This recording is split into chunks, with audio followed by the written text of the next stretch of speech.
Bonjour et bienvenue au Forum Radio J. Donc vous êtes l'invité Yannick Jadot, bonjour. Bonjour. Alors nous sommes à 56 jours du premier tour de la présidentielle et la course à l'Élysée continue à s'accélérer. À droite, où Valérie Pécresse tente de relancer aujourd'hui sa campagne avec son meeting au Zénith, à l'extrême droite avec cette rivalité Le Pen-Zemmour, et à gauche où la candidature de Christiane Taubira trouble un peu plus le jeu. Alors dans ce contexte de campagne sous Covid, sur quel thème va se jouer la présidentielle? Sur le social, le pouvoir d'achat, la santé, la sécurité, l'immigration ou l'environnement et le nucléaire? Et puis quelle est en tout cas la valeur ajoutée d'un candidat écologiste, donc de vous? Quelle serait une république écologiste et quid aussi de l'avenir de la gauche? A-t-elle d'ores et déjà déposer son bilan ou pourra-t-elle se reconstruire après le fiasco annoncé par les sondages à la présidentielle? Mais pour commencer, Yannick Jadot, la crise ukrainienne. Le renforcement du dispositif militaire russe conduit les puissances occidentales à redouter le pire. Est-ce que nous sommes au bord de la guerre en Ukraine, comme semble le penser le président américain Biden? C'est très préoccupant. La situation est très préoccupante, y compris les contacts que je peux avoir au niveau européen comme au niveau français et militaire. Et on vous dit quoi? Une énorme inquiétude. Et qui va jusqu'à redouter la guerre? La perspective d'une décision d'invasion russe est considérée comme extrêmement sérieuse. Et donc là, il va falloir que l'Union européenne en particulier, évidemment en lien avec les États-Unis, en lien avec l'OTAN, affiche une unité et une détermination extrêmement forte pour protéger l'Ukraine. Moi, je fais depuis des semaines une proposition à Emmanuel Macron qui est de convoquer un sommet européen à Kiev. Il préside l'Union européenne. Il faut que les dirigeants européens, plutôt que, on le voit bien là, ils ont chacun leur cycle de rencontres et on a l'impression qu'au fond, c'est pas l'Union européenne qui parle, mais différents dirigeants européens qui parlent. Il faut remettre de l'unité européenne. Il faut de l'image d'unité européenne à Kiev. Nous défendrons la démocratie en Ukraine, nous défendrons l'intégrité territoriale ukrainienne contre l'agressivité d'un dictateur qui s'appelle Vladimir Poutine. Jusqu'où l'Europe doit-elle être solidaire de l'Ukraine? Est-ce que ça doit aller jusqu'à mourir pour l'Ukraine? On peut pas se projeter dans un conflit armé. Enfin, mais la question aujourd'hui, les Ukrainiens aujourd'hui ont certaines capacités pour se protéger, mais l'enjeu n'est pas que l'Union européenne fasse la guerre en Ukraine contre la Russie. L'enjeu, c'est qu'on soit en capacité maintenant de mettre la pression sur Vladimir Poutine pour qu'il ne fasse pas la guerre. Ça veut dire quoi? Ça veut dire qu'évidemment, s'il devait y avoir le moindre mouvement de soldats à la frontière entre l'Ukraine et la Russie, ça veut dire immédiatement des sanctions massives contre tous les oligarques russes. C'est ce que dit l'Élysée d'ailleurs. Contre tous les oligarques russes. Ça veut dire dès maintenant bloquer le pipeline Nord Stream 2, vous savez, qui doit garantir l'approvisionnement de gaz directement de la Russie vers l'Union européenne, notamment en contournant l'Ukraine. Ça a été une faute politique majeure d'accepter ce pipeline parce que ça fragilise la position géostratégique de l'Ukraine. Et puis, évidemment, donner une perspective à l'Ukraine par rapport à l'Union européenne. On a déjà un partenariat. Le peuple ukrainien est un peuple souverain, et donc il faut lui donner une perspective de démocratie face, encore une fois, à un dictateur. Il peut pas y avoir d'ambiguïté sur les responsabilités des uns et des autres. J'entends parfois des responsables dire la nostalgie russe de l'Empire ou c'est la faute aux Américains. Non, vous avez un dictateur qui, par hégémonie, impérialisme et refus de la démocratie en Ukraine, est prêt à l'envahir. L'Union européenne doit être unie. Une précision. Quand vous dites j'ai des contacts au niveau européen, ou même avec des militaires français, si j'ai bien compris, ils vous disent c'est parce que tout va se décider peut-être la semaine prochaine. La guerre est possible pour vous? Ils disent la guerre est possible, incontestablement. La semaine prochaine? Ils disent la guerre est possible. Vous savez, je pense qu'il faut multiplier toujours les contacts avec les parties prenantes, parce que tant qu'on se parle, on se fait pas la guerre. Je pense qu'il faut le faire dans un rapport de force plus costaud. Moi, je regrette, par exemple, que le président français, Macron, soit allé à Moscou avant d'aller à Kiev. Pendant son mandat, il n'est jamais allé à Kiev. Donc, au fond, on préfère parler avec l'agresseur qu'avec la personne. Est-ce que son voyage a servi à quelque chose? J'en sais rien. Ce qui est sûr, on saura. Mais moi, cette mise en scène et le tutoiement d'Emmanuel Macron avec Vladimir Poutine. Vladimir Poutine, c'est quand même celui qui bombardait les populations civiles en Syrie. C'est lui qui a massacré les Tchétchènes. C'est lui qui a envahi et déstabilisé la Géorgie, qui soutient la dictature en Biélorussie. À un moment donné, qui empoisonne ses adversaires. Alors justement. Donc à un moment donné, il faut du rapport de force, mais le rapport de force, il n'existera que à travers l'Union européenne. Et d'ailleurs, ce que vous dites sur Poutine, ce que vous dites sur le régime russe, ce que vous dites sur le manque de démocratie, vous parlez de dictateur Poutine, c'est pas un avis vraiment partagé à gauche. Ah mais c'est pas un avis partagé en général. Ouais. Et alors justement, en général, dans la classe politique française, alors justement, c'est effrayant. En général, un certain nombre de leaders de droite, d'extrême droite ou d'extrême gauche sont dans une ambiguïté avec le régime de Poutine. Ainsi comme Gerhard Schröder en Allemagne, François Fillon s'est mis au service de l'industrie gazière et pétrolière des oligarques russes que vous venez de citer, des oligarques russes proches de Poutine. Est-ce qu'il est devenu, comme l'ex-chancelier allemand Schröder, un handicap pour la France à l'heure de la solidarité atlantique que vous appelez de vos voeux ?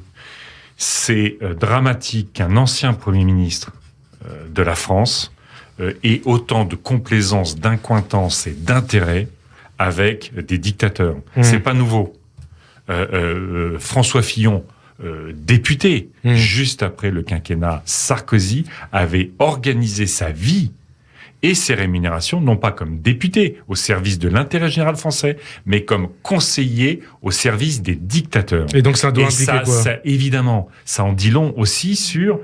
J'ai pas entendu Valérie Pécresse dénoncer la complaisance, la complicité de François Fillon et d'autres dirigeants. Ça a été Mariani, ça a été tous les autres. Je vous le relance là-dessus. Ça veut dire que vous demandez à Valérie Pécresse de prendre ses distances, de clarifier ses relations avec François Fillon et de dénoncer. Parce que quand François Fillon est au service des oligarques corrompus de Russie, et à un moment donné, il ne sert plus l'intérêt général français.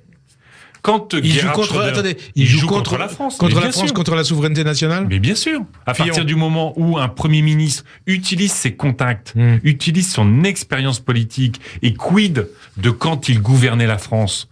Donc, à partir de là, il ne sert... Mais il n'est pas le seul. Quand un Éric Zemmour ou une Marine Le Pen, ou dans un mode très différent, un Jean-Luc Mélenchon, finalement reconnaissent la puissance et semblent dans une admiration sur laquelle on peut franchement se questionner vis-à-vis de Vladimir Poutine, et qu'en même temps, ils sont plutôt sur le retrait de l'Union européenne ou l'affaiblissement de l'Union européenne. Qu'est-ce que ça veut dire ? Ça veut dire que la France va être vassalisée par rapport aux grandes puissances économiques et par rapport aux dictateurs. Alors eux, ils disent la France c'est vassalisée par les États-Unis. Et par franchement, là, moi, il y a 125 000, 130 000 soldats russes à la frontière du Donbass, et c'est la faute aux Américains. Vous savez, moi, j'ai critiqué, manifesté, je me suis mobilisé évidemment contre la guerre en Irak, et j'ai pas quand les Américains ont fait d'énormes fautes, et la question n'est pas d'innocenter, mais là, c'est un agresseur. L'agresseur est Vladimir Poutine. Il le fait au nom d'intérêts, de corruption ou d'une forme de nostalgie malsaine et au détriment d'un peuple, le peuple ukrainien.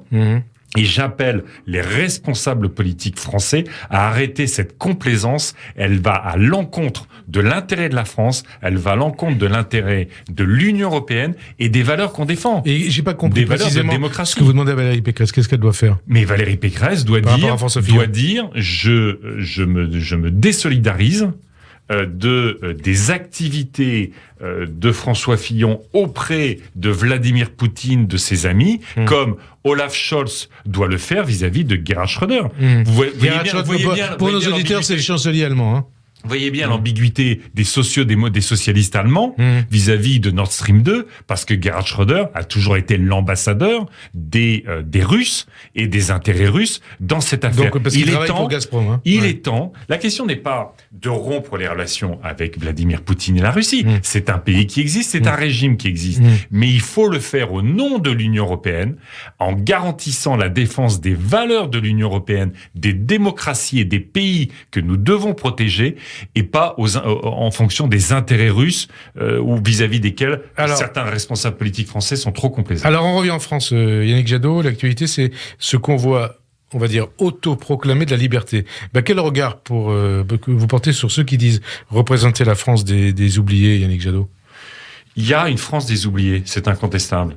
Il y a d'énormes problèmes de pouvoir d'achat, c'est incontestable. Et donc, sur le convoi de la liberté. Moi, je soutiens pas ce convoi, mais tout mouvement dans la population doit être écouté. Ça ne veut pas dire qu'on partage les conclusions, ça ne veut pas dire qu'on partage les valeurs qui sont derrière, mais à partir du moment où vous avez un mouvement dans la société, on doit l'écouter. Et c'est pour ça que dans mon projet, j'ai énormément de propositions sur le pouvoir d'achat. On va parler. Sur le pouvoir d'achat, justement. Donc, notamment le SMIC à 1500 €. Alors ça, c'est la partie revenu. Ouais. Mais le pouvoir d'achat aujourd'hui, c'est au fond, sont les dépenses contraintes. On va en parler, mais l'énergie, les carburants, le logement, les déplacements. On va arrêter là-dessus. On a des propositions là-dessus. On va arrêter. Vous dites, je désapprouve ce je ne soutiens pas. Vous ne soutenez pas. Sandrine Rousseau, présidente de vos conseils politiques, a pris plutôt une position favorable par rapport à ce qu'on voit. Elle dit que c'est un mouvement qu'il faut entendre afin, a-t-elle dit, de changer la réponse politique trop autoritaire aux crises sanitaires. Est-ce que c'est vraiment la même chose que ce que vous dites, vous ? Oui, c'est-à-dire qu'il faut écouter. Quand les gens s'organisent et ont un message vis-à-vis de la politique, il faut les écouter. Après,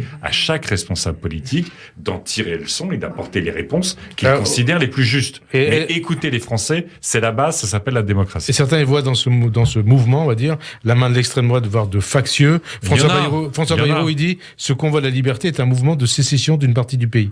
Attention, parce qu'il y a des factieux. Et Clément Beaune avait parlé de convoi de la honte. Attention de toujours disqualifier tout mouvement dans notre pays. Ils ont fait la même chose avec les Gilets jaunes. Il y a dans ce convoi incontestablement des complotistes. Il y a incontestablement des mouvements d'extrême droite. Mais c'est aussi un mouvement qui parfois, pour certaines personnes, disent le ras-le-bol de ne pas être écoutés, justement. Disent le ras-le-bol d'un mode de fonctionnement démocratique où finalement la voix des citoyens n'est plus entendue, disent le ras-le-bol par rapport à des situations concrètes de pouvoir d'achat, de disparition des services publics. Vous savez, il y a des enquêtes pour ça. Vous supprimez une poste dans un village, vous supprimez la gare, vous supprimez le truc, le populisme et l'extrême droite, à chaque fois, prennent des points. Autre question concernant ce convoi, est-ce que le gouvernement a eu raison d'utiliser la manière forte pour empêcher les convois d'entrer dans Paris ? Et une question qui est liée à ça, c'est une stratégie qui va être aussi celle des autorités belges demain à Bruxelles. Est-ce que vous approuvez ? Écoutez, quand on voit la situation à Ottawa, on n'a absolument pas envie d'avoir une ville qui soit totalement bloquée par ces convois. Donc évidemment, il faut empêcher le blocage, c'est normal. Ok, et pour revenir à la France, est-ce qu'un tel mouvement est compatible avec une campagne présidentielle ? On est à 2 mois, un peu moins de 2 mois de la présidentielle. Est-ce que c'est compatible ? Est-ce que le débat doit se dérouler dans la rue ? Moi, je suis pour le droit à manifester. Je suis pour la liberté d'expression. Donc, chacun a le droit d'exprimer dans le respect des valeurs et de l'absence de violence contre les personnes et contre les biens, évidemment. À nous et à la campagne de s'engager enfin projet contre projet, parce que pour l'instant, ça ressemble plus à un spectacle à la télé que un débat dans lequel les Français se projettent, parce que ça répond à leurs difficultés du quotidien comme aux enjeux de notre pays. Pour nous et dans le monde. L'un des enjeux de la campagne présidentielle, de la présidentielle, a l'air de se porter sur le nucléaire. Emmanuel Macron a confirmé jeudi le virage nucléaire français. La Commission européenne accorde un label vert au nucléaire, mais aussi au gaz. Avec Jean-Luc Mélenchon, vous dites non au nucléaire. Pourquoi ? Est-ce que vous croyez vraiment pouvoir imposer votre point de vue là-dessus ? Je l'espère. J'espère pouvoir mettre un peu de rationalité, de réalisme dans ce débat. C'est quoi la situation du nucléaire dans notre pays ? Nous avons 56 réacteurs qui atteignent la durée de vie pour laquelle ils ont été construits, 40 ans. Et donc Emmanuel Macron dit on va étendre leur durée de vie. On a aujourd'hui 11 réacteurs fermés parce qu'ils commencent à avoir des problèmes de sûreté liés à des problèmes humains et évidemment surtout liés à un affaissement, au fond, un vieillissement, un vieillissement, une usure de ces réacteurs nucléaires. La France a été capable en une vingtaine d'années de construire tout son parc nucléaire, d'avoir les meilleurs ingénieurs, techniciens, ouvriers du monde. L'enjeu en 2022, c'est soit, parce que tous les experts disent que les différentes options sont possibles, soit on reconstruit de nouveaux réacteurs nucléaires, soit on va vers la transition énergétique, c'est-à-dire que on mise beaucoup plus sur la réduction de nos consommations, isoler nos logements, c'est bon pour le pouvoir d'achat, c'est bon pour le confort, bon pour la santé et pour le climat, et on déploie les énergies renouvelables. Les derniers rapports internationaux, 80% dans le monde, des capacités de production électrique installées en ce moment, c'est les énergies renouvelables. Ce que je veux dire, c'est que l'innovation, l'investissement privé, la création d'emplois et d'entreprises, de recherche se fait aujourd'hui sur les énergies renouvelables. Le choix que propose Emmanuel Macron, c'est de prendre l'EPR qui existe déjà à Flamanville, 10 ans de retard. De l'améliorer 10 ans de retard et déjà 17 milliards de surcoût. Et il dit, de ce fiasco, je vais en faire 6 ou 14. Eh bien, moi, je propose que toute notre ingéniosité, notre innovation, nos entreprises s'orientent vers l'innovation, ce qui est vraiment plus propre, plus vert et plus responsable, plutôt que vers le nucléaire qui nous enferme pour un siècle. Emmanuel Macron, avec Emmanuel Macron, Macron. en se basant sur le rapport du GIEC d'ailleurs, il considère que seule la relance du nucléaire peut permettre l'indépendance énergétique vis-à-vis des pays étrangers. Vous savez où on achète l'uranium et accompagner la croissance. Vous savez où on achète l'uranium pour faire tourner nos centrales ? Au Niger. Notamment en Afrique, oui. Au Niger, au Kazakhstan, en Azerbaïdjan. Est-ce que vraiment ce sont des démocraties ? Est-ce qu'on vraiment doit dépendre de ces pays-là pour notre uranium ? Et parallèlement, il y a les ambitions d'Emmanuel Macron sur le solaire et l'éolien. Oui, mais est-ce que vous dites chiche ? Non, mais ça, vous savez, c'était les mêmes. Vous savez, on parlait ça fait 20 ans que dans notre pays, on nous dit à chaque fois, écoutez, on va faire du nucléaire, mais vous inquiétez pas, on fera aussi des énergies renouvelables et on investira sur les dépenses des consommateurs. En vrai, à chaque fois, on met tout l'argent sur le nucléaire. Le même Fillon avait bloqué le développement de l'énergie photovoltaïque dans notre pays. Ben, on sait pourquoi. Parce que si vous faites pas du photovoltaïque, vous faites du nucléaire et du gaz russe. Eh bien, moi, à un moment, j'en ai assez. Décidément, Fillon, il a beaucoup de responsabilités dans ce qui se passe. Mais il faut comprendre, en fait, les dynamiques. Vous savez, il y a eu un rapport très intéressant à un moment de Vladimir Poutine il y a 3-4 ans. Qu'est-ce qu'il disait sur la sécurité ? La sécurité de l'État russe, de la Russie. Et il disait, un des menaces à la sécurité pour la Russie, c'est tous les investissements que fait l'Union européenne dans les économies d'énergie, dans les logements. Parce qu'au fond, si on est moins dépendant de la Russie, ça les met en danger. Vous voyez ce qu'on doit faire, le lien entre écologie et géopolitique. Écologie et géopolitique, justement, l'éolien. Il y a un problème peut-être à résoudre en ce qui concerne l'éolien, celui des recours contre l'implantation des éoliennes, venant d'ailleurs souvent d'associations mettant en cause des raisons environnementales. Comment vous faites ? On change totalement la logique. Vous savez, aujourd'hui, en fait, quasiment une entreprise d'éolien peut déposer un projet de construction d'installation d'éoliennes un peu partout sur notre pays, y compris sur des réserves naturelles.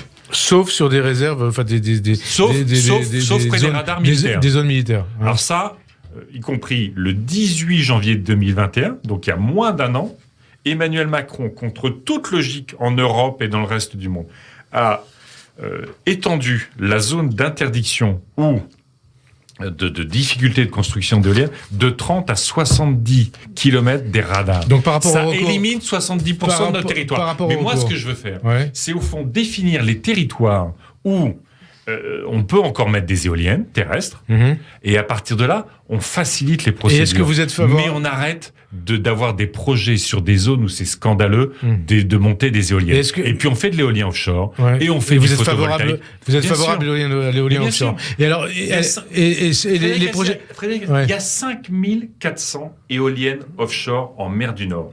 Une seule française. On a le deuxième surface maritime du monde. Est-ce qu'à un moment donné, on peut voir où les secteurs d'avenir investissent et se dire il faut monter dans ce train-là parce que c'est le chemin de la modernité, de l'emploi et des entreprises sur nos territoires. Pour parvenir à assurer l'indépendance énergétique de la France et la croissance, il faudrait combien d'éoliennes ? D'ici 10, 20, 30 moi, dans mon projet, on passe de 9500 éoliennes existantes dans notre pays à 12 000. C'est pas beaucoup. Et on vous dit, les experts disent que ça serait en fait 80 000. Non, mais ça c'est la blague. Ça, c'est ceux qui sont contre l'éolien. Je veux dire, moi, je travaille avec les entreprises de l'éolien parce qu'en fait, vous savez, les éoliennes que vous voyez le plus souvent, elles font, on va pas rentrer dans les détails, mais elles ont une puissance de 2 mégawatts heure. D'accord ? Aujourd'hui, il y a tellement de progrès qui est fait dans l'éolien. Tellement. Non seulement les coûts plongent. En 10 ans, on a réduit par 3 à 4 les coûts de l'éolien. Mais plus puissantes, Mais elles sont beaucoup plus puissantes. Et en fait, si on remplace les vieilles éoliennes par des éoliennes plus puissantes, on n'a pas besoin d'en installer de nouvelles pour gagner en indépendance énergétique et en énergie renouvelable. Autre sujet, autre débat qui est toujours dans l'actualité, c'est le débat autour des leçons à tirer de la pandémie. Qu'est-ce que l'histoire retiendra de cette pandémie ? Quelles leçons faut-il en tirer pour l'avenir ? Et comment articuler ces leçons à tirer de la pandémie et votre projet présidentiel, notamment en matière de santé, comment, comme vous le proposez, refonder notre système de santé ? Oui. Alors, quelle leçon on doit tirer de cette pandémie ? Que nous sommes fragiles, vulnérables, et qu'il y a un développement du fait de la déforestation en général. Alors, on ne sait pas exactement d'où vient ce virus. L'hypothèse des laboratoires chinois est quand même une hypothèse sérieuse. Vous dites que c'est un virus fabriqué par des scientifiques ? Je dis que c'est une hypothèse sérieuse. Ouais. Et on voit comment fonctionnent les dictatures. Finalement, une pandémie qui a mis à terre l'économie mondiale, qui a tué des millions de personnes, on n'arrive pas à en savoir l'origine. On n'a jamais pu mener une enquête sérieuse en Chine. Une question là-dessus. C'est la Chine qui est responsable au départ de cette épidémie, de cette pandémie. Et on ne demande pas de compte à la Chine ? On ne demande pas à la Chine de contribuer à redresser l'économie mondiale ? Mais c'est pire que ça. C'est-à-dire qu'on est rentré en dépendance vis-à-vis de la Chine, y compris pour les réponses à la pandémie. C'est-à-dire qu'on reste dépendant sur la question des médicaments, des vaccins. On est dépendant de la Chine et de l'Inde en matière de molécules et de médicaments. Moi, je veux qu'on relocalise. Donc ça, c'est les leçons à tirer. Bien sûr. C'est ce que vous a dit Emmanuel Macron d'ailleurs. Non. Pour l'instant, on a relocalisé Doliprane. Excusez-moi, ça fait pas totalement la maille. Non, il faut aller beaucoup plus loin. Notamment, vous savez, toutes ces firmes du médicament, ils vivent de quoi ? Ils vivent comment ? Ils vivent de l'argent public. Ils vivent de l'État, oui. Ils vivent des de l'argent, de la Sécu, de tout ça. Donc, on est en droit d'imposer à ces firmes qui vivent de l'argent public de relocaliser sur le territoire européen au moins, pour justement qu'on soit souverain du point de vue de notre santé. Parce que les délocalisations en Chine et en Inde, vous savez pourquoi ? C'est parce qu'en fait, la chimie qui est liée aux firmes pharmaceutiques est très polluante. Donc, ils vont polluer là-bas. Eh bien, nous imposerons les mêmes normes en Europe et vous verrez qu'ils reviendront. Deuxième leçon, c'est évidemment l'hôpital public et notre politique de santé. Depuis Jacques Chirac, les différents gouvernements ont voulu faire de l'hôpital une entreprise rentable. C'est la tarification à l'acte, c'est la baisse des effectifs, c'est l'ONDAM, c'est la suppression des lits. Et au fond, l'hôpital devait se rétrécir en capacité de soins. Et on voit que c'est une catastrophe. Et on a fermé des hôpitaux. Et là, vous proposez quoi ? La logique, c'est de partir de bassins de santé. C'est-à-dire qu'en fait, on repart des logiques de territoire. On voit quels sont les besoins en santé. C'est ce que demandent tous les professionnels de la santé. On détermine avec tous les acteurs de la santé, peut être la médecine de ville, l'hôpital public évidemment, et tous les acteurs de la santé, comment on répond à ces besoins-là. Et puis, on n'échappera pas à un sursaut d'attractivité à l'hôpital, parce que vous le savez que malgré leur héroïsme, les médecins, et notamment les infirmières, les infirmiers, les aides-soignantes quittent parce qu'ils n'en peuvent plus. Et donc, on fera à la fois une hausse des salaires, évidemment, mais aussi un recrutement massif d'infirmières et d'infirmiers. Vous savez que en moyenne... Et vous avez chiffré cette partie de votre projet ? Oui, il est financé. Si vous voulez, moi, je veux recruter 200 000 fonctionnaires, dont 100 000 à l'hôpital. On en a besoin dans la justice, on en a besoin à l'école. Et donc, c'est autour de 11 milliards le coût pour les finances publiques. Sur les 5 ans ou sur un an ? Non, c'est une dépense, quand vous les recrutez pas pour un an. Ouais. Donc, vous les recrutez... Donc, on ne peut pas vouloir être une économie et une société de l'intelligence, de la connaissance, du soin, en laissant s'effondrer l'école, l'hôpital, le commissariat et le tribunal. Sinon, on finira avec Zemmour. On va en parler de Zemmour. D'abord, le pouvoir d'achat, vous en parlez tout à l'heure. Hausse de la croissance de 7% en 2021. Comment elle peut permettre d'augmenter les salaires ? En 2022, vous proposez donc de porter le SMIC à 1 500 € sur le quinquennat, oui. En 2027, si vous êtes élu. Oui. Donc, on augmente de 10% le SMIC dès notre arrivée, ce qui l'emmène à peu près à 1400 € net. C'est une nécessité. Il y a trop de bas salaires dans notre pays. C'est le SMIC et les bas salaires. Celles et ceux qui nous ont fait tenir, les caissières, les chauffeurs-livreurs, les métiers de l'alimentaire, les éboueurs, les aides à domicile, sont des gens aujourd'hui qui passent leur vie, souvent avec des contrats précaires, et au SMIC. Et alors, c'est pas possible. Donc, il faut aussi que les bas salaires augmentent. Comment on augmente le pouvoir d'achat ? Comment on augmente les salaires ? Est-ce qu'on baisse les charges ? Est-ce qu'on travaille plus ? Est-ce qu'on augmente les impôts ? Ou est-ce qu'on choisit les impôts des riches ? Ou est-ce qu'on choisit la décroissance ? Non, alors... C'est un quiz, mais après vous répondez ce que vous voulez. Ouais, exactement. Je l'ai dit, pour le pouvoir d'achat, il y a des enjeux de salaire, y compris pour celles et ceux qui sont le plus en difficulté. Il y a, y compris en termes pour les jeunes, notamment, mais ça va concerner tout le monde, ce que j'appelle le revenu citoyen, c'est-à-dire que il sera automatique, personne ne sera sous le seuil de pauvreté. Mais le pouvoir d'achat, c'est la spécificité des écologistes, c'est d'investir sur ce qu'on appelle les dépenses contraintes, le logement, le chauffage, l'électricité, le carburant. Donc, on va mettre 10 milliards d'euros par an d'investissement sur les économies d'énergie. Parce que ça veut dire 600-700 € d'économiser par an. Vous savez, quand vous travaillez, l'entreprise prend en charge une partie de beaucoup de transports. Je veux que les entreprises prennent en charge, y compris le covoiturage. Parce que ça réduit les dépenses des travailleurs, ça limite la pollution de l'air. On est quand même à, selon les estimations, entre 50 000 et 100 000 morts par an liées à la pollution de l'air. Et ça réduit jusqu'à 1 000 € de dépenses par an pour aller au boulot.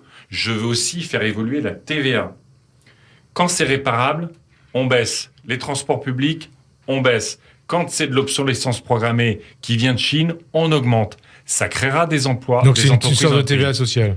C'est une sorte de TVA modulable en fonction du climat, en fonction de ce qui nous fait du bien et en fonction de ce qui vient de trop loin et qui n'est pas durable. Autre débat, est-ce que vous considérez que la société est obsédée par la question de l'altérité, par l'immigration et par le grand remplacement ?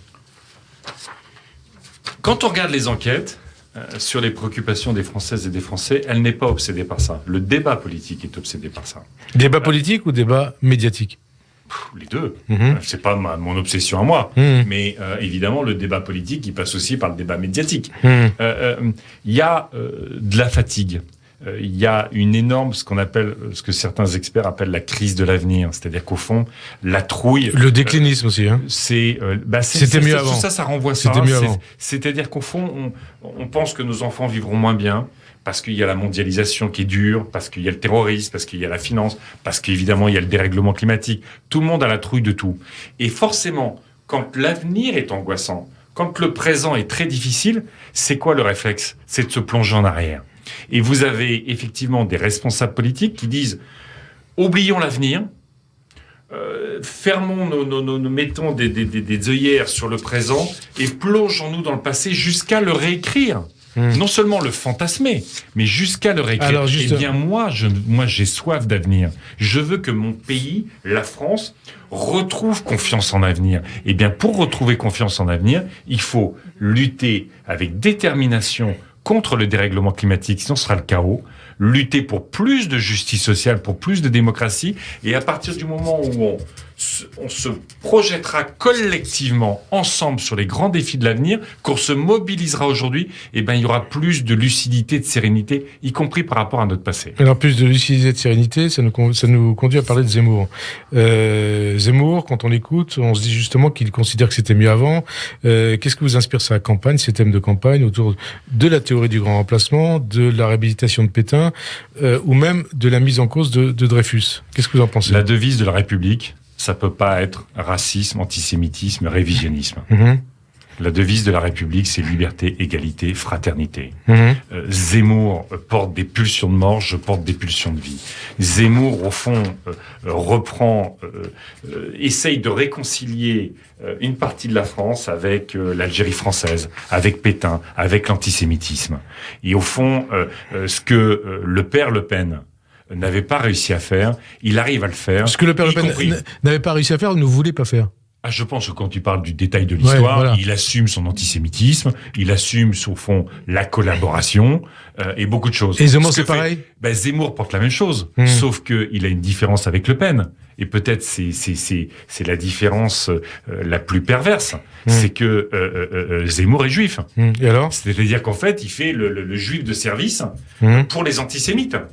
Et ça, c'est grave ce que vous dites là. Bien sûr, mais c'est extrêmement grave ce que porte Éric Zemmour dans la société. Ça veut dire, attendez, je vous relance là-dessus, ça veut dire que quoi? Zemmour, il est devenu la caution, l'alibi des antisémites. Des antisémites, sûr, le faire-valoir des antisémites. Bien sûr, et à quoi ça conduit ça? Et à quoi ça conduit?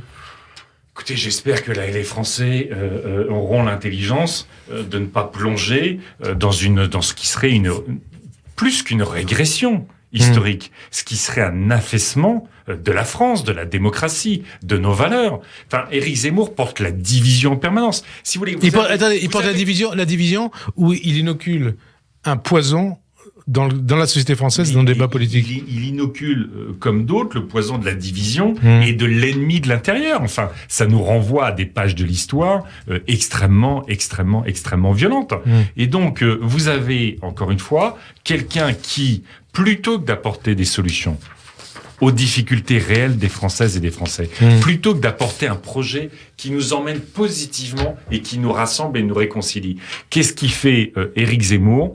Au fond, il dit il y a un passé, y compris le passé de la collaboration, qui n'est pas un passé dont on doit avoir honte, qu'on peut, d'une certaine façon maintenant, de nouveau assumer.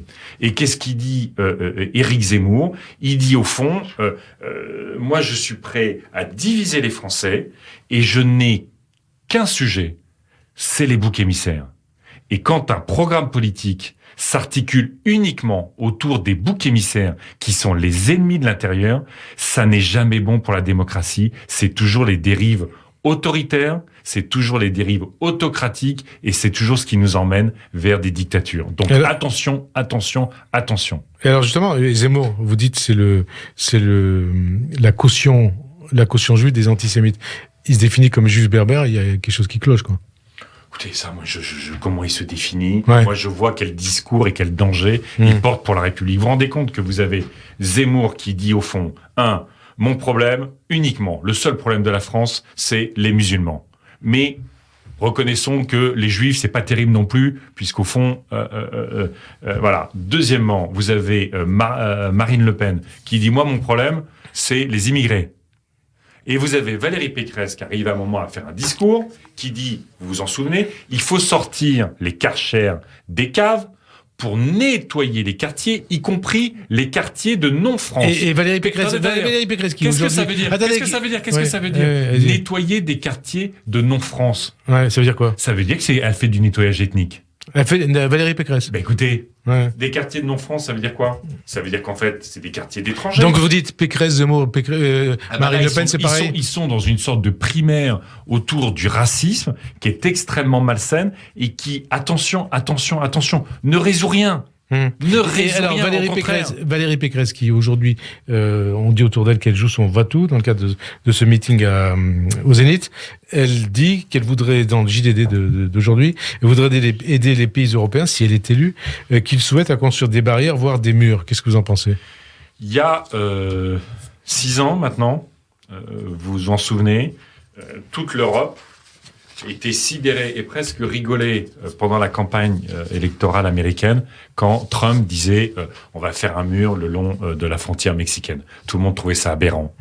Et aujourd'hui, vous avez des forces politiques qui considèrent que les réponses au monde d'aujourd'hui, c'est des murs, des barbelés. Donc là, vous parlez de Pécresse, de Valérie Pécresse. Mais pas seulement, malheureusement. Vous avez bien vu que vous avez vu beaucoup de dirigeants européens contrer ce que fait la Pologne. Au niveau de l'Europe. Ce que fait la Pologne. Je veux dire, c'est même les Danois, gouvernement socialiste au Danemark, qui envoient les barbelés. Donc l'Europe se trumpise. L'Europe se trumpise, elle s'urbanise du Victor Orban. Et ça peut pas. L'Europe, ça peut pas être juste la circulation sans entrave, le libre-échange, la mondialisation des marchandises, des biens et des services, et des murs, des miradors, des barbelés pour les personnes. Attention, on peut pas un continent aussi puissant économiquement, aussi fort de son histoire et de ses valeurs, ne peut pas juste mettre des barbelés quand vous avez 3000 réfugiés à la frontière biélorusse. On avance parce qu'il reste peu de temps. Il reste peu de temps, il y a beaucoup de questions. Valérie Pécresse qui cherche donc à relancer sa campagne aujourd'hui. Et elle dit dans le JDD qu'elle est la femme à abattre, que tous les coups se concentrent sur elle parce qu'elle est la seule à incarner une alternative crédible à Emmanuel Macron. Est-ce qu'elle a raison? Et puis quel regard vous portez sur tout ce qu'elle dit? Écoutez, je ne vais pas commenter davantage ce que dit Valérie Pécresse. Je veux dire, on en a assez parlé. Alors, moi, ce que je pense, c'est que elle nie les grands défis auxquels nous sommes confrontés. Le défi du climat. Si on s'y attelle pas, ça va être la cata et le chaos.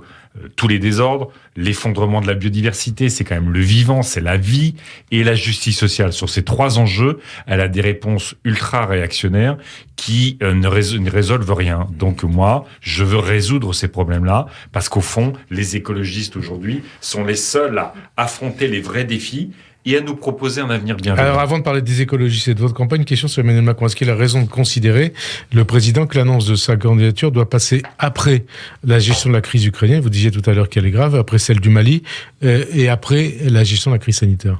Et on a quand même une probabilité non négligeable que tous ces enjeux-là soient pas résolus en avril. Donc il va faire quoi? La date de dépôt des candidatures, c'est 4 mars. Il va proposer le report des élections. Mais tout ça n'est pas sérieux. Et donc il devrait annoncer quand? Quand il devrait annoncer sa candidature? Mais il devrait le faire après l'émission, pardonnez-moi, mais ça fait un moment qu'il est en campagne, Emmanuel Macron. Alors, on a parlé du nucléaire, il parle du prochain quinquennat. Sur plein de sujets, il parle du prochain quinquennat. Ou du 10 prochains quinquennats. Et au fond, ce que je regrette, c'est que, évidemment, il bénéficie de la puissance de sa fonction. En tant que président, il n'est pas sujet à l'équité des temps de parole, et c'est très dangereux parce que on a dit il y a beaucoup de lassitude, de fatigue chez les Français, beaucoup de colère. On doit tirer le son de cette pandémie et ne pas avoir un grand et beau débat politique pour savoir quelle société on veut dans notre pays, c'est prendre un risque majeur de continuer un affaissement de la démocratie. Votre campagne était de la gauche. Selon Mediapart, votre directeur de campagne, Mounir Satouri, a évoqué lors d'une rencontre, c'était le 1er octobre, avec les organisateurs de la primaire populaire, la possibilité de leur verser un dédommagement de 150 000 € afin qu'ils abandonnent leur initiative. Mais pourquoi? Non, enfin, c'est une blague, tout ça. C'est pas vrai? Franchement, la primaire populaire, on a toujours dit qu'on la ferait pas. Que, à un moment donné, ces gens qui, en permanence, ont voulu nous voir, on leur dise, écoutez, si vous arrêtez, peut-être qu'on peut voir comment vous intégrer dans notre campagne, puisque vous voulez faire de l'écologie et de la justice sociale. Mais pas en échange il y a un moment donné, vous savez, un certain nombre de responsables qui, y compris publiquement, ont dit, faut casser la réputation des candidates et des candidats. Il faut leur empêcher d'avoir des signatures. Il y a un moment notamment donné, les responsables de cette primaire, maintenant, ils sont dans une forme de diffamation. Il va falloir que ça s'arrête quand même. Qu'on nous laisse non, mais là, c'est votre directeur de campagne qui l'a confirmé, ça. Non, il a jamais dit « j'ai voulu acheter la primaire populaire ». Il a dit à un moment donné « si vous avez des difficultés et que vous êtes prêt à rejoindre notre campagne, on peut voir comment gérer vos salariés, par exemple ». On en vient à Christiane Taubira. Elle a fait preuve, Christiane Taubira, d'ambiguïté en ce qui concerne ses choix politiques vis-à-vis des printemps républicains, vis-à-vis de la laïcité, même vis-à-vis du vaccin. Est-ce que dans ces conditions, il peut y avoir un accord entre elle et vous ? Moi, je commande pas Christiane Taubira. Christiane Taubira est revenue en politique après 5 ans d'absence pour dire il doit y avoir moins de candidatures. Aujourd'hui, elle est une candidature de plus. À chacune sa cohérence. Est-ce que vous croyez qu'elle pourra aller jusqu'au bout? Mais ça, j'ai pas d'avis. Elle dit aujourd'hui, je vais... Non, mais ça, d'accord. Me demandez pas de commenter la campagne ou les signatures de Christiane Taubira. Vous les aurez, les signatures? Mais oui, on les aura. Moi, je veux travailler, encore une fois, sur le pouvoir d'achat. Alors, on avance. On a des enjeux de santé, d'agriculture, d'alimentation, de transport. Et puis, on est un incroyable pays. Il faut qu'on avance. Pays. Vous l'avez dit. On peut le mobiliser et vivre heureux dans notre pays, en tout cas plus heureux. Est-ce que vous confirmez qu'il y a des négociations avec elle? Non, avec Christiane Taubira? Il n'y en a jamais eu. Il n'y en a jamais eu. Non, vous êtes sûr? Ah mais oui, si vous voulez. Ils nous demandent une réunion. Nous, on est courtois. On va à cette réunion. On leur réexplique qu'évidemment, en 2022, il faut une candidature écologiste.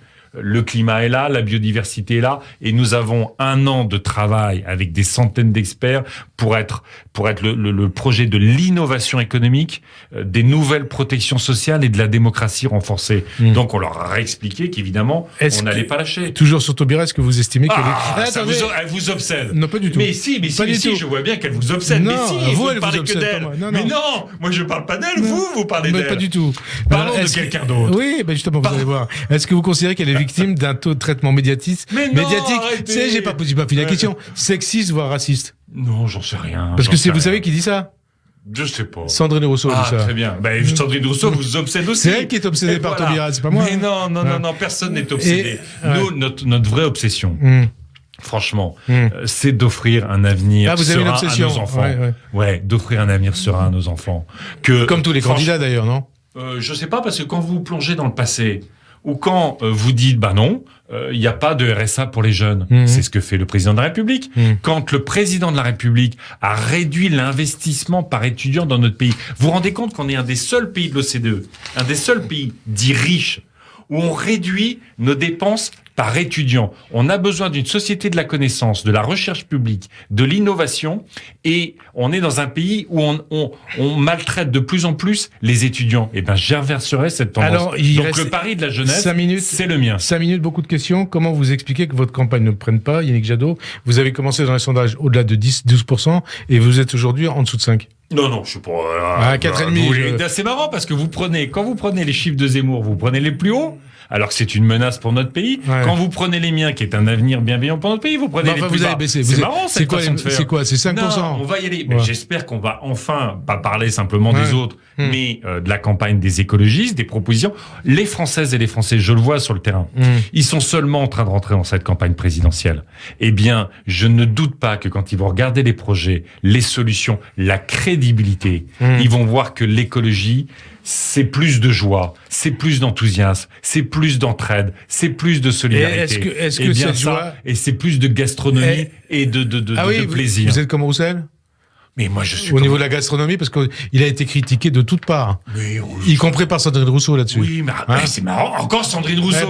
Mais écoutez, invitez. Faites une invitation. Valérie Pécresse, Christiane Taubira, Sandrine Rousseau, elle vous passionne, ces femmes. J'ai pas de jugement. Mais j'ai pas de jugement là-dessus. Et donc, vous savez, j'ai entendu Fabien Roussel critiquer le fait que je veuille empêcher la nourriture trop salée, trop sucrée, trop grasse. Vous savez, c'est cette bouffe industrielle qui rend nos enfants malades. On a un énorme problème de surpoids et d'obésité. Avec le sucre aussi. Mais oui, c'est ce que je dis. Trop sucré, trop salé, trop gras. Moi, je veux mettre du sport plus à l'école. Et moins de sucre dans les sport à l'entreprise. Et je veux qu'on ait une alimentation de qualité produite par nos paysans. Alors, autre question. Voilà. C'est ça le plaisir. Oui, c'est le plaisir. C'est de bien manger. Et en tout cas, je retiens que vous entendez parfaitement avec Sandrine Rousseau. Je retiens que... Au passage, est-ce que vous confirmez que vous serez candidat aux législatives en juin prochain? Mais non, je suis candidat à l'élection présidentielle. C'est pas vrai. Je suis candidat à l'élection présidentielle. Les législatives, c'est faux dans les Hauts-de-Seine? Dans les Hauts-de-Seine? Ouais. Non, je suis candidat à l'élection présidentielle aujourd'hui. Qu'est-ce que vous faites en cas de second tour? Pécresse-Macron, votez qui? Ah, mais moi, je veux pas d'un second tour Pécresse-Macron. Moi, j'aimerais un second tour, et c'est ce pourquoi je me bats. Et franchement, au regard des seuils de qualification, c'est parfaitement possible, envisageable, qui est un second tour Jadot-Macron. Vous y croyez vraiment? Je me bats tous les jours pour ça. Regardez-moi. Je vous regarde dans les yeux. Je vous regarde dans les yeux. Mais absolument. Ouais. Eh bien, ce serait un beau débat de société, parce que aujourd'hui, au regard des connaissances scientifiques, au regard des capacités technologiques, au regard des mobilisations et des prises de conscience, jamais notre pays, ou rarement notre pays, a pu choisir la société dans laquelle il voulait vivre. Eh ben, c'est un débat politique magnifique, des enjeux absolument dramatiques et potentiellement enthousiasmants. Ayons ce beau débat. Dernière question, Yannick Jadot. Qu'est-ce que vous pensez du rapport d'Amnesty International qui accuse Israël d'apartheid? Moi, j'attends du gouvernement Bennett plus d'initiatives pour sortir de la crise et des questions-là. C'est un point de vue qui est même partagé par les Israéliens, mais je vous parle du rapport d'Amnesty International qui accuse Israël d'apartheid. Aujourd'hui, il y a deux choix. Il y en a pas 8. Soit c'est une solution à 2 États, et là, il va falloir arrêter les colonisations illégales, soit, au fond, c'est un État commun binational, et à ce moment-là, chacune et chacun devra avoir les mêmes droits. Moi, j'attends, on a trop souffert des années de Netanyahou. Moi, j'attends du gouvernement Bennett qui prenne des initiatives pour que, à la fois, la démocratie soit pleinement entière et qu'on vive bien dans toute cette région et que la communauté internationale puisse garantir la sécurité. Mais sur ce mot apartheid, Israël pays d'apartheid ou pas? À partir du moment où il y a dans la loi de 2018 des droits différents entre les Israéliens juifs, les Israéliens arabes. Je ne sais pas s'il faut qualifier ça d'apartheid, mais ça sert pas à la démocratie, c'est une évidence. Mais la question, c'est le mot apartheid qui a une signification importante. Oui, mais le mot apartheid, il a une signification tellement violente en Afrique du Sud, que je veux pas aujourd'hui appliquer cette violence de l'Afrique du Sud à Israël. Donc pour vous, je veux être optimiste, je veux croire que le gouvernement Bennett, malgré la difficulté politique, prendra des initiatives où chacun vivra donc bien vous, en si Israël. Je comprends bien, vous reprenez pas à votre compte ce rapport d'Amnesty International. Moi, je reprends pas le terme aujourd'hui, même si je considère que la loi de 2018 crée un précédent qui est dangereux pour la démocratie en Israël. Merci en tout cas, Yannick Jadot, d'avoir accepté de participer à cette émission. Bonne fin d'après-midi sur Radio J. Et à dimanche prochain. Merci. Merci beaucoup.